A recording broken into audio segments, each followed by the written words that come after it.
Okay, students, today in the class we will read the lesson number 2 from the Hornbill textbook. Lesson number 2 is We Are Not Afraid to Die If We Can All Be Together.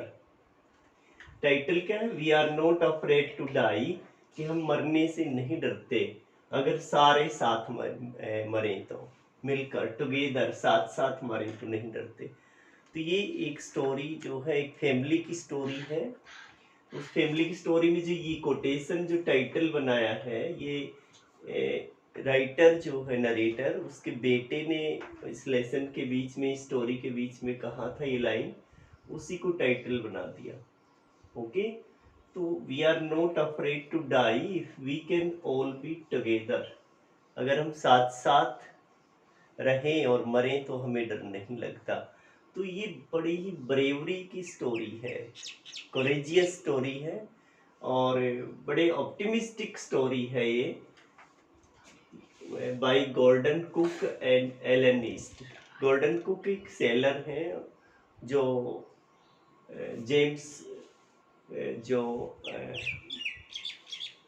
Gordon Cook and Alan East जो है, ये एक sailor हैं और ये इनके एक साथी हैं। इनके साथ में ये एक वोएज पे निकलते हैं। ओके, अब देखो इसके अंदर ही 3 इयर्स की वोएज है, 3 साल की। तो इसमें क्या क्या करते हैं, तो पहले first of all I want to tell you all the characters, because to understand the story you have to focus on the characters of the story. Story में एक तो नरेटर है, नरेटर हिमसेल्फ। तो ये क्या नरेटर है, जो from Plymouth England से चलता है। एक जगह है प्लाईमाउथ, और ये 37 इयर्स के हैं और एक बिजनेसमैन है। 37 years businessman, and he starts his journey from Plymouth England. Okay, फिर इनकी एक वाइफ है, उसका नाम मैरी है, और बेटा है, सन उनका जोनाथन नाम है, 6 इयर्स ओल्ड है ये। डॉटर जो है सुजान है, 7 इयर्स ओल्ड है। सूबी बोलते हैं इसको, इसको प्यार से सूबी कहा गया है इस लेसन में। और बोट जो है वेव वॉकर है, वेव के ऊपर चलने वाली, वेव के ऊपर चलने वाली, which is 23 metre long and 30 ton weight. 23 metre लंबी है और 30 टन की जहाज है, इनकी सीप बनाई गई है। क्रूमैन है, 2 क्रूमैन लिए जाते हैं केप टाउन से। जब वो केप टाउन से सदर्न सी की ओर चलते हैं, सदर्न इंडियन ओशन की ओर चलते हैं, तो 2 क्रूमैन खरीदते हैं, वो हायर करता है राइटर। एक का नाम है लैरी वीजल। लैरी वीजल एक अमेरिकन क्रूमैन है, अमेरिकन है ये। और दूसरा है स्विस हब सीजलर, ये जो है स्विट्जरलैंड का है, स्विट्जरलैंड का है। तो 2 क्रूमैन वो हायर करता है writer, hire 2 crewmen to go ahead his journey towards the southern Indian Ocean. अब यहाँ से जो हेडिंग करते हैं अपनी यात्रा जो है, अब तक की जो यात्रा थी, up to this point their journey was pleasure, full of pleasure, very comfortable, they faced no problem, but now they are going to face hardship। तो यहाँ पर ये जो स्टोरी है, ये एडवेंचर को, रिस्क को शो करती है कि we have to face all types of adventure and difficulties, challenges in life. क्योंकि लाइफ जो है, life is not a bed of roses, life is full of thorns.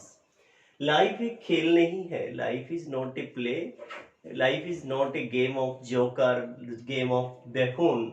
ये लाइफ का अर्थ ये है कि लाइफ के अंदर जो है, परिस्थितियों के अनुसार कैसी भी परिस्थिति आ जाए, उनका सामना करना। what type of circumstances you face, you have to face them with challenge, with courage, with bravery, you have to face। तो यही इस लेसन में बताया गया है कि किस तरह से आदमी को जिंदगी में क्या क्या परेशानी आती है और उनका सामना करना होता है। तो ठीक है, यहाँ पर देखो क्या कहा टाइटल में, एक लाइन को फिर बताता हूँ आपको। We are not afraid to die if we can all be together. साथ साथ जिए ना तो हमें डर नहीं लगता मरने से। तो यहाँ मैं आपको एक कोटेशन बताता हूँ, शायद आपने सुना हो, नहीं तो मैं बता देता हूँ। जूलियस सीजर से कोटेशन आती है कि a coward dies many times in life but a brave dies once in life. कि एक बहादुर आदमी जिंदगी में एक बार मरता है और एक कायर जो आदमी है dies many times in life. ये जो है जूलियस सीजर अपनी क्वीन को कल्पुर्निया को कहता है, जो कल्पुर्निया उसको सीनेट में जाने से मना करती है, कि उसको बैड ड्रीम आता है कि आज नहीं जाएंगे, उसको रोकती है। तब वो बड़ा बहादुर आदमी था, बड़ा ब्रेव आदमी था, तब वो कोटेशन कही थी कि a brave dies once in life and a coward dies many a time in life. कि कायर कई बार मरता है, बहादुर एक ही बार मरता है। तो ये स्टोरी जो है ब्रेवरी की है, करेज की है, डिटर्मिनेशन की है, ऑप्टिमिज्म की है और यूनिटी की है। यूनिटी को भी शो करते हैं, साथ साथ रहेंगे, यूनाइट रहेंगे। अगर हम एक एक यूनिट में रहते हैं तो किसी भी प्रॉब्लम को we can face any type of problem if we are unite, and if we are separated then we can be easily defeated by anybody. Okay, आगे देखते हैं। ओके, अब हम केप टाउन से सदर्न सी की और जो है सीप की वॉयज करते हैं। तो यहाँ तक की जर्नी जो है वो बिल्कुल ठीक थी, बिल्कुल पीसफुल थी और कंफर्टेबल थी। अब यहाँ से दो क्रूमैन लेकर के जाते हैं। तो मैं आपको पहली जो फर्स्ट डे है वो 25 दिसंबर का बताता हूँ कि इस जर्नी में क्या, किस तारीख को, on which date what happened, क्या हुआ था। तो यहाँ 25 दिसंबर को जो है वो सदर्न सी की ओर 3500 किलोमीटर निकल जाते हैं। They sailed 35,000 kilometre towards the southern sea. और it was Christmas day, 25 December is a Christmas day and they were celebrating with joy and happiness. बड़े प्यार से उसको मना रहे थे। Christmas tree was also lighted, उसको क्रिसमस ट्री थी उसको भी उन्होंने लाइटेड कर रखा था। अब उस दिन क्या होता है कि वो सोच रहे हैं कि there was some changing in the weather, bad weather, they thought that it will change soon, but the weather changed। Weather बदला तो जरूर। क्रिसमस की जो ईव थी 1 जनवरी लगाइए, 1 जनवरी को वेदर चेंज हुआ, but it was more worse than before, पहले से बहुत ज्यादा खराब था। तो 25 दिसंबर को सेलिब्रेट करते हैं क्रिसमस ट्री, क्रिसमस डे को सेलिब्रेट करते हैं, खुश होते हैं, सोचते हैं मौसम बदलेगा, बदला तो गलत, बहुत खराब बदला। 1 जनवरी की बातें हैं। तो फिर मैं 2 जनवरी की जो है आपको इंसिडेंट बताता हूँ। तो 2 जनवरी को जो समुंदर के अंदर, सदर्न सी के अंदर है, जाइग्नेटिक वेव जो उठती है, there came gigantic waves from the sea. समुंदर से बहुत बड़ी बड़ी लहरें उठती हैं जिनमें इतनी आवाज आ रही थी, the sound of the waves were not bearable two years, painful two years. कानों में जो उनकी आवाज को आप बर्दाश्त नहीं कर पाओगे, इस तरह की लहरें उठ रही थी। तो उन लहरों का सामना करने के लिए जो राइटर है, नरेटर जो है, जहाज की स्पीड को कम कर लेता है, जो कि 8 नॉट की दूरी पे चलती है, कि नोटी होता है, नोट यानी नोटिकल जो माइल्स जो होती है, डिस्टेंस या स्पीड का एक पैरामीटर होता है समुंदर के अंदर और एयर के अंदर। तो वो जहाज की स्पीड को कम कर लेते हैं। कैसे करते हैं कि वो हर चीज को डबल लेस एवरीथिंग, हर चीज को डबल बांध देते हैं, डबल रस्सियों से बांध देते हैं, और वो लाइफ जैकेट्स पहन लेते हैं, ऑयली स्किन्स, यानी एक ऐसा वो कपड़ा होता है जिससे पानी से बचा जा सकता है, यानी वो उस तूफान से बचने के लिए, उन लहरों से बचने के लिए they were ready to face the gigantic waves. ये होता है 2 जनवरी को। और 2 जनवरी को जैसे चलते चलते जो पहला डिजास्टर कब आता है, लगभग 6 बजे के आसपास, around 6 PM they face the first disaster of the day. 6 बजे की बातें हैं तो सभी पहले जैसे वो डिजास्टर आने से पहले, वो संकट आने से पहले, there was silence everywhere, silence and silence everywhere. तो डेथ लाइक साइलेंस बताया गया है कि दैट वाज डेथ लाइक, यानी कोई तूफान आने से पहले एक बार चुप्पी होती है, सन्नाटा होता है, उसको कहा गया है। और आसमान बिल्कुल डार्क हो गया था, और ऐसे लगा था कि जैसे उन्होंने एक लहर को देखा तो वो सोचा कि एक बादल है। दे मिस्टूक ए वेव एज ए क्लाउड, बादल समझ बैठे। और फिर वो लहर जब टकराती है जहाज से, तो there took place and explosion, explosion होता है, जहाज के अंदर टूट जाती है, और जहाज में पानी हर जगह पर, water and water was everywhere in the sea. और जहाज के बहुत से आगे का पीछे का हिस्सा टूट जाता है। और वो कर लेते हैं नरेटर और दूसरे जो हैं, उन्होंने सोच लिया कि दे एक्सेप्टेड डेथ, मौत को स्वीकार कर लेते हैं। और कैप्टन का जो सिर है वो, या कैप्टन को ऐसे फेंक दिया गया, वो captain was thrown away like a rag doll. Rag doll होती है एक गुड़िया, जैसे चीथड़े कपड़े की गुड़िया की तरह राइटर को, कैप्टन को फेंक दिया गया था। और फिर क्या होता है कि वो उन्होंने सोच लिया कि death is approaching towards them, कि मौत आ गई है, अब तो मरना ही पड़ेगा, we have to die now, there is no other way to face such situation. लेकिन फिर क्या होता है कि एक लहर और आती है, by luck, fortunately A wave comes, और उसने टर्न द शिप अपराइट, उस जहाज को बिल्कुल सीधा खड़ा कर देती है। और उस पानी पानी था चारों तरफ, तो उससे डेक्स जो है, जहाज का डेक जो है, डेक होते छत, वो टूट गई थी। और जो क्रूमैन थे वो उस पानी को बाहर निकाल रहे थे, they were pumping out of, pumping the water out. और जो है बच्चे जो है उनके सिर पे कहीं पर या कहीं न कहीं हर आदमी की चोट आई थी।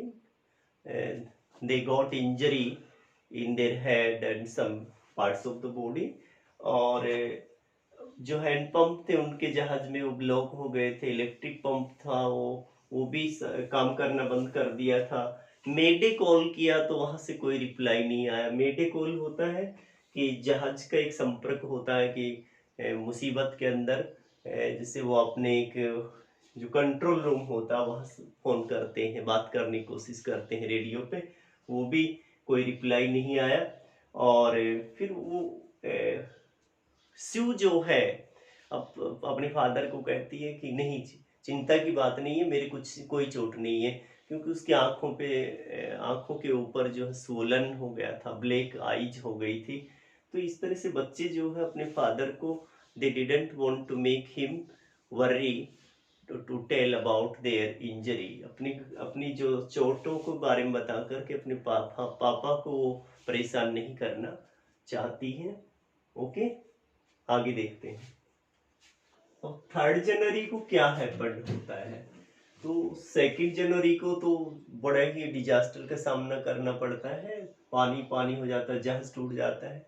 3 जनवरी को जो वाटर लेवल जो होता है वो अंडर कंट्रोल करते हैं, नियंत्रित करते हैं, और जहाज तो टूट फूट जाता है। द बोट और शिप वाज टोटली डिस्ट्रॉयड। लगभग उनके सारे जो इंस्ट्रूमेंट थे, कंपास वगैरह खो जाते हैं। और वो राइटर जो है वो अपना चार्ट और कैलकुलेशन करता है दूरी का, कि अब कहाँ पर है, चार्ट को देखता है। और देखते हैं कि ऑस्ट्रेलिया पहुंचना तो अब मुश्किल है, it is very difficult to reach Australia. Australia पहुंचना जो है नॉट रीचेबल लग रहा था उनको। और अम्स्टर्डम पे जो उन्होंने चार्ट देखा, तो अम्स्टर्डम जो आइलैंड है वो कुछ किलोमीटर की दूरी पे उन्हें महसूस, आशा कर रहे थे कि कुछ 1 किलोमीटर की दूरी पर है। ये जनवरी 3 की बातें हैं। जहाज टूट गया, चार्ट और कैलकुलेशन लगाते हैं, वो चार्ट को देखते हैं और देखते हैं ऑस्ट्रेलिया पहुंच पाएंगे नहीं पहुंच पाएंगे। और फिर अम्स्टर्डम कूद पाते हैं, कुछ एक दूरी पर, किलोमीटर की दूरी पर आइलैंड है। तो 4 जनवरी को क्या होता है कि जहाज जो है बहुत कम चला, और फिर 4 जनवरी को उन्होंने 2 दिन के बाद, after 2 days later, they ate something, biscuits and crackers they ate. वो सारे के सारे पानी में बह गए थे, तो कुछ मिल गए होंगे या जहाज में मिल गए होंगे। तो 4 जनवरी को 2 दिन के बाद वो कुछ खाना खाते हैं। 5 जनवरी को क्या होता है कि जब वो जहाज टूट जाता है, कोई जगह नहीं मिलती कि कहीं पर जा पाएंगे या पहुंच पाएंगे, तो उसका बेटा जोनाथन कहता है कि daddy, are we going to die, क्या हम मरने जा रहे हैं? We are not afraid to die if we can all be together. ये जो टाइटल लिया गया है ये यहीं से लिया गया है आपका, कि अगर हम साथ साथ मरे तो हमें डर नहीं लगता। तो वहां पर जो राइटर है और जो एल्डर्स जो जहाज में हैं, वो डिसहार्टन्ड हो जाते हैं कि they will not save now, अब नहीं बच पाएंगे। लेकिन बच्चे जो है वो डिसहार्टन नहीं होते, they are optimistic and they wanted to motivate, they wanted to make brave their father and mother। तो पूरी रात, उस रात जो है राइटर जो अपनी वाइफ मैरी का हाथ पकड़ करके वो रात बिताते हैं। तो ये 5 जनवरी को होता है कि जब जोनाथन पूछता है कि पापा मरेंगे क्या अब हम, तो कोई डर नहीं लगता अगर साथ साथ मरते हैं तो। 6 जनवरी को जो है, जो वेव वॉकर जो है वो उस लहरों को पार कर जाता है, ठीक है, और लहरों को पार कर जाता है तो स्यू जो है, जो सुजानी है, वो एक अपने पापा को एक कार्ड देती है, कैरिकेचर देती है, कार्टून देती है, जो अपने पापा को हंसाने के लिए, कि वो बड़े सैड थे, they were in the sad mood, so to make them happy, to make them laugh, she handed him a caricature देती है पापा मम्मी का, तो ताकि वो हंस पाए, यानी जीने की आशा जगा पाए। और फिर जो है वो अम्स्टर्डम के ऊपर पहुंचते हैं 6 जनवरी को।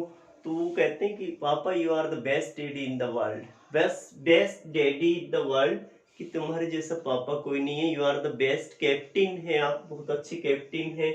और देखो हम आइलैंड पर आ गए हैं, और this island is very beautiful, wonderful island. क्यों कहा कि उनकी जान बच गई थी, तो उसको ब्यूटीफुल आइलैंड कहा गया है। और उस आइलैंड के ऊपर 28 inhabitants on that island, they cheered them, and efforts of the narrator, his wife, crewmen, son and daughter, praiseworthy efforts they have shown in this story, and optimism of the children has been also shown in this story। तो आशावादी होते हैं, वो हर चीज का सामना कर पाएंगे। हर परिस्थिति के अंदर आदमी को घबराना नहीं चाहिए, और हर परिस्थिति का सामना करेंगे तो उसका सलूशन निकल आता है। Okay, thanks.